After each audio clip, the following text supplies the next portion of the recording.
वसल्लम ने फरमाया उस पड़ोसी को बुलाओ। हुजूर की बारगाह में हाजिर हुआ। हुजूर ने फरमाया ये दरख्त दे दो इसको। उसने कहा मैं नहीं देता या रसूलुल्लाह सल्लल्लाहु अलैहि वसल्लम। वो गुस्से में था, बहुत नाराज था कि इस बच्चे ने हुजूर की बारगाह में शिकायत क्यों कर दी। हुजूर ने इरशाद फरमाया इसकी रकम ले लो, पैसे ले लो, ये दरख्त बेच दो। उसने कहा मैं बेचता भी नहीं, वैसे भी लेता। हुजूर अकरम सल्लल्लाहु अलैहि वसल्लम ने इरशाद फरमाया, मुस्नद इमाम अहमद बिन हंबल की रिवायत है, मेरे आका सल्लल्लाहु अलैहि वसल्लम ने इरशाद फरमाया अच्छा ऐसा करो कि ये दरख्त तुम इसकी कीमत भी ले लो और इस दरख्त के बदले जन्नत में एक ऐसा दरख्त होगा कि जिसका साया इतना तवील होगा कि उसके नीचे अगर 100 साल तक एक सवार अगर सवारी करता रहे तो इतनी तवालत है उसकी, इतना साया है उसका, वो दरख्त जन्नत का भी ले लो। उसने कहा या रसूलुल्लाह सल्लल्लाहु अलैहि वसल्लम मैं कबूल नहीं करता। अब वहाँ पर सहाबा किराम अलैहिम रिदवान मौजूद हैं, हजरत सैयदना अबू दहदा रदियल्लाहु ताला अन्हु सहाबी रसूल मौजूद हैं। अर्ज़ करते हैं या रसूलल्लाह सल्लल्लाहु अलैहि वसल्लम आका अगर ये दरख्त मैं किसी तरीके से इससे खरीद कर इस यतीम को दे दूं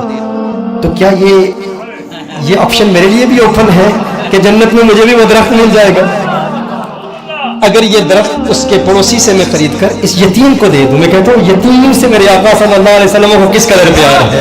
मेरे आका सल्लल्लाहु अलैहि वसल्लम से अर्ज करता है कि अगर ये किसी तरीका से खरीद लूं, खरीद कर मैं उस यतीम को दे दूं तो क्या ये ऑप्शन मेरे लिए भी ओपन है? नबी करीम सल्लल्लाहु अलैहि वसल्लम ने इरशाद फरमाया हाँ तेरे लिए भी है। हजरत अबू दहदा रदियल्लाहु ताला अन्हु फौरन उस शख्स के पास जाते हैं। आप फरमाते हैं तू मुझे जानता है? कहा जानता हूँ। तू तो वही है ना जिसके बाग में 600 खजूर के बड़े बड़े दरख्त हैं। तेरा बाग इतना मशहूर है कि मदीना मुनव्वरा के बड़े बड़े ताजिर तेरे बाग की खजूरें खाने के इंतजार में रहते हैं और उस बाग के अंदर फिर इतना बड़ा महल तामीर किया हुआ है, मीठे पानी का कुआं है। तू तो इतना मशहूर बंदा है, तेरे बाग के चर्चे तो पूरे मदीने में है, पूरे शहर में हर बंदा तुझे जानता है। उसने कहा कि देखो कि अगर तेरे उस एक दरख्त के इवज मैं तुम्हें अपने 600 खजूर के दरख्तों का बाग दे दूं तो ये सौदा कबूल है?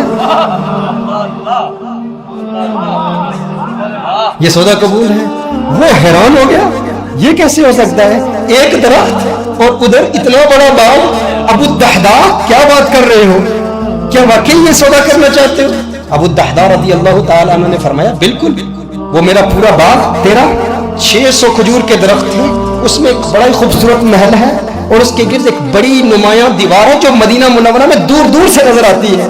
कहा वो भी तुझे दे दूंगा, वो महल भी तेरा, वो सारी खजूरों के दरख्त भी तेरे, वो सारा बाग भी तेरा, किसके इवज? एक दरख्त। कहा ठीक है। और हुजूर की गवाही में ये सौदा होता है। अब अबू दहदा रदियल्लाहु ताला अन्हु फौरन वहां से जाते हैं। अब उनकी जो ज़ौजा है वो उस बाग के अंदर है, बाहर से आवाज देते हैं अपनी ज़ौजा को, है उम्मे दहदा जरा बाहर आओ, बाहर आओ, मैंने इस बाग को बेच दिया है। अब उम्मे दहदा जानती हैं ये बहुत बड़ा ताजिर है, बहुत बड़ा बिजनेसमैन है, खसारे का सौदा नहीं करता, कभी खसारे का सौदा नहीं करता। उम्मे दहदा ने कहा है अबू दहदा कैसे सौदा किया है? कहा जन्नत के एक दरख्त के इवज मैंने बेचा है। अब देखो मेरे दोस्तों, अब देखो उम्मे दहदा, वो नेक बख्त खातून, वो खुशकिस्मत खातून, उसकी अजमतों को सलाम।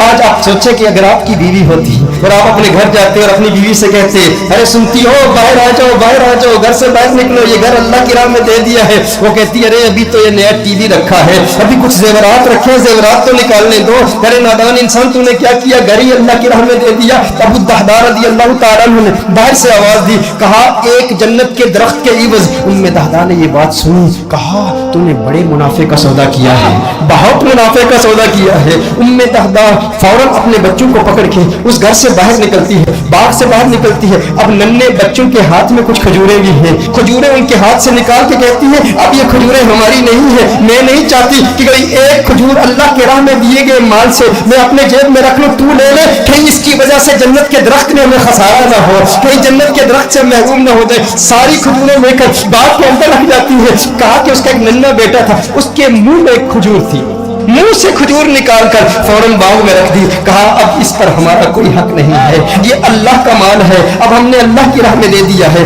अब इस पर उलमा के दो कौल हैं। एक मारूफ कौल की रोशनी में अर्ज करता हूँ कि अबू दहदा रदियल्लाहु ताला अन्हु के इस बाग के अलावा उनके पास और कोई बाग भी नहीं था, उनके पास और कोई दौलत भी नहीं थी, उनके पास और कोई माल भी नहीं था। लेकिन अबू दहदा रदियल्लाहु ताला अन्हु हुजूर की बारगाह में फिर हाजिर होते हैं, अर्ज करते हैं या रसूलल्लाह सल्लल्लाहु अलैहि वसल्लम आका ये सौदा पक्का है ना, आका ये सौदा पक्का है ना। नबी करीम सल्लल्लाहु अलैहि वसल्लम खुश हो जाते हैं और हुजूर खुश होकर फरमाते हैं कम मिन इज़्किन रदाहिन लि अबी दहदा फिल जन्नह, कम मिन رضاح لأبي الدحداح في الجنة كم من عزق رضاح لأبي الدحداح في الجنة.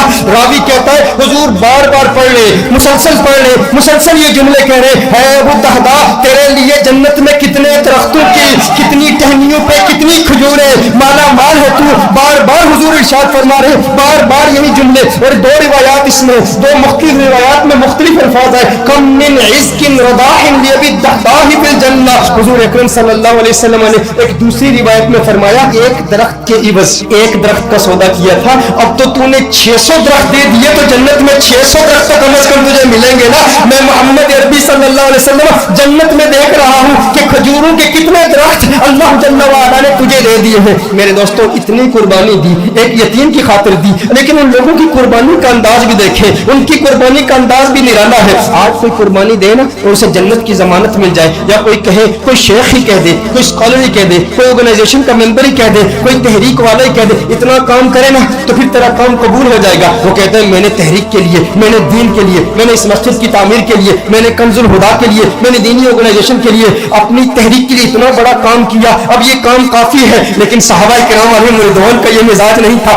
ابو الدحداء کے لیے میرے آقا نعرے لگا رہے ہیں، بار بار فرما رہے ہیں ارے کتنی کھجور ہے، میں دیکھ رہا ہوں جنت میں یہ سارے تیرے ہیں. بار بار ارشاد فرما رہے ہیں بھائی اتنی تسلی مل جائے اور لسان مصطفیٰ سے مل جائے، آقا کی زبان سے مل جائے، اس کی قسمت کس عروج پر ہوگی. لیکن پھر یہ وہی ابو الدحداء ہے، اس کے بعد بھی محنت کرتے رہے. غزوہ احد میں جب دشمنوں نے حضور پر حملہ کیا، ابو الدحداء اپنے سینے پر ان تیروں کو برداشت کر رہے ہیں اور میرے آقا کے قدموں میں شہید ہو جاتے ہیں. اور غزوہ احد کے بعد میرے آقا نے تلاش کیا، کہا میرا ابو الدحداء مجھے دکھاؤ. ارے وہ کھجوروں والا میرے آقا ابو الدحداء کو دیکھتے ہیں اور دیکھ کے مسکراتے ہیں اور مسکرا کے پھر فرماتے ہیں کم من عزق رضاح لأبي الدحداح في الجنة. ابو الدحداء جنت میں کھجوریں ہی کھجوریں، کھجوروں کے درخت. میرے آقا خوش ہو کے اس کی حوصلہ افزائی فرما رہے ہیں. میں کہتا ہوں کیسا خوش بخت ہے جس نے حضور کی ذات کے لیے، حضور کی جان کی تحفظ کے لیے اپنی جان دے دی. کاش یوں موت آئے میرے ہم نشین،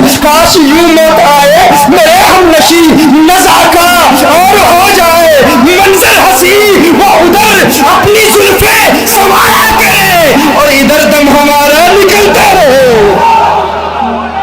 حضور کی زلفوں کا اسیر حضور کی زلفوں کو دیکھتا ہوا اس دنیا سے چلا گیا. دل میں جگر میں آنکھ میں بس تو ہی تو رہے، اس کے سوا نہ دل میں کوئی آرزو رہے. اس اہتمام شوق میں سجدے کروں ادا، تیرا خیال آئے تو دل باوضو رہے. اور جنت میرے نصیب کی وارث کو بخش دے، میرے کفن میں گیس میں جانا کی بھول رہے. جو ان کی زلفوں کو اسیر ہوتے ہیں وہ نہ اپنا نام مانگتے ہیں، نہ وہ تصویریں، نہ وہ اعلانات کے شوق رکھتے ہیں.